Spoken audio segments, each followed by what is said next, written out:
takes confidence and optimism to do it. When combined with innovation and persistence, the sky's the limit.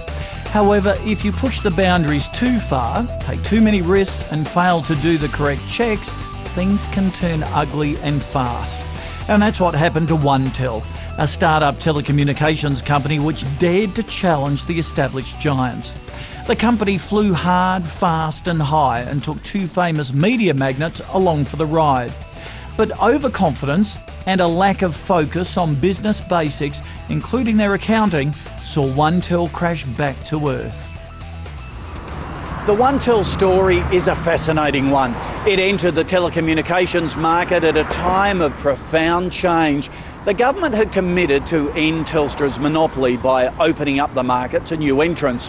Mobile phone usage was growing rapidly and customers were looking for cheaper phones and calls. OneTel would prove to be one of the most aggressive of these new entrants.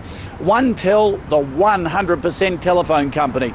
Well, it offered mobile, local and long-distance calls and internet services and grew rapidly from nothing to become one of Australia's top 30 companies. It was incredible. It had high-profile, sexy investors, attracted millions of customers with its low-priced products and services, and built up an instantly recognisable brand, the Dude. So, why did it fail? The idea of OneTel's co-founders, Jody Rich and Brad Keeling, was that they should enter this rapidly expanding telecommunications market as a reseller of Optus's services. For Optus, Telstra's main rival, the attractions were obvious. It had spent billions of dollars building a network, and what it desperately needed was customers. Here were a couple of guys offering to target young people, tradesmen, small businesses and sports clubs. A totally different market to the one Optus had been targeting. OneTel launched in May 1995. They promised their customers low rates, simple tariffs and one bill for their phone services. They had a clever billing system, a flat management structure, a catchy jingle and the Dude, who proved that getting a phone with OneTel was easy. They had also negotiated an amazing deal in which Optus would pay OneTel $120 cash every time it activated a SIM card. OneTel grew rapidly. It couldn't sign up customers fast enough. In only 5 months, it had passed the first year's target of 16,000 subscribers. Within 10 months, there were 50,000 customers on the OneTel books. Sales for the first year were $65 million, with a $3 million before-tax profit. In year 2, Optus negotiated to severely reduce the $120 cash payment system, but OneTel still managed sales of close to $150 million and a before-tax profit of $7.5 million. In 1997, OneTel introduced international and long-distance services to its portfolio and floated on the stock exchange at $2 a share, valuing the company at $208 million. Things were going so well, it was decided to expand overseas. And in January 1998, OneTel launched a global strategy to move into Europe and the United States. The Dude was certainly beginning to get around. Revenues were still increasing, and in August 1998, OneTel trumpeted a profit of $9 million before tax.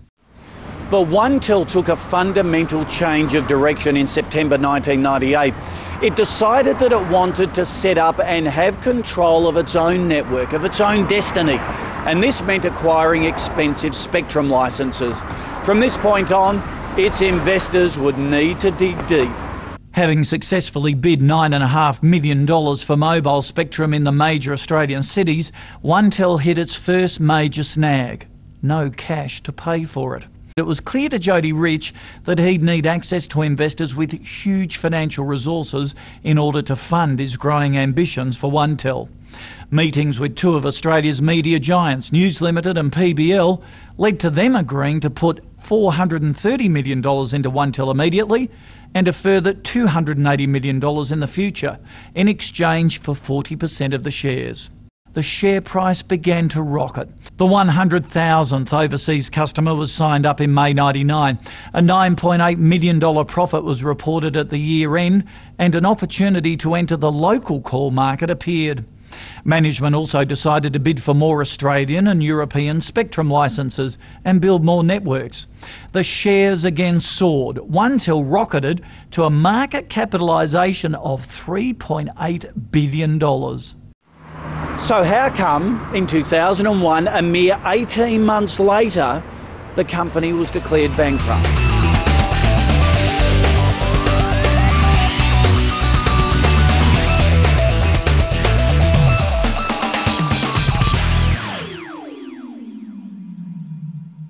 Well, it burnt a vast amount of money. It took money in at one end and shoved it straight out the other. It never made money. I mean, in all the years it was a public company from November 1997, it never made a real profit. It claimed to make a profit, but it was never a genuine profit. It just lost a fortune.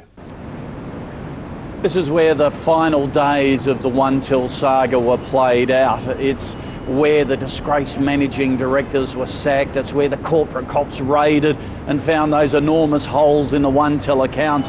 It's where the OneTel workers milled around after they heard the news to be greeted by politicians and union executives grandstanding about workers' rights against management greed. It really is where the final chapter of OneTel was played out. But what went wrong in the first place? The systems and the processes at OneTel were shockingly inadequate for a company of that size. It was what one guy said to me. It was a company of 3,000 people. It was run like a family business, like a fish and chip shop. It was one of the accountants inside the company said that to me. The real problem with OneTel was that they tried to build a mobile network, which involved a gamble of $1 billion or $1.5 billion or $2 billion. Who knows what it would eventually have cost them. And they were trying to take on Optus and Telstra, who are guys with fantastically deep pockets, who have a sort of entrenched interest in the market, and are going to make damn sure that no one takes their toys away from them. It was inevitable that everyone was going to closely focus on the published financial statements once the dot-com bubble had burst. All of a sudden, it did matter where the cash was going and, most importantly, when it was going to come back in.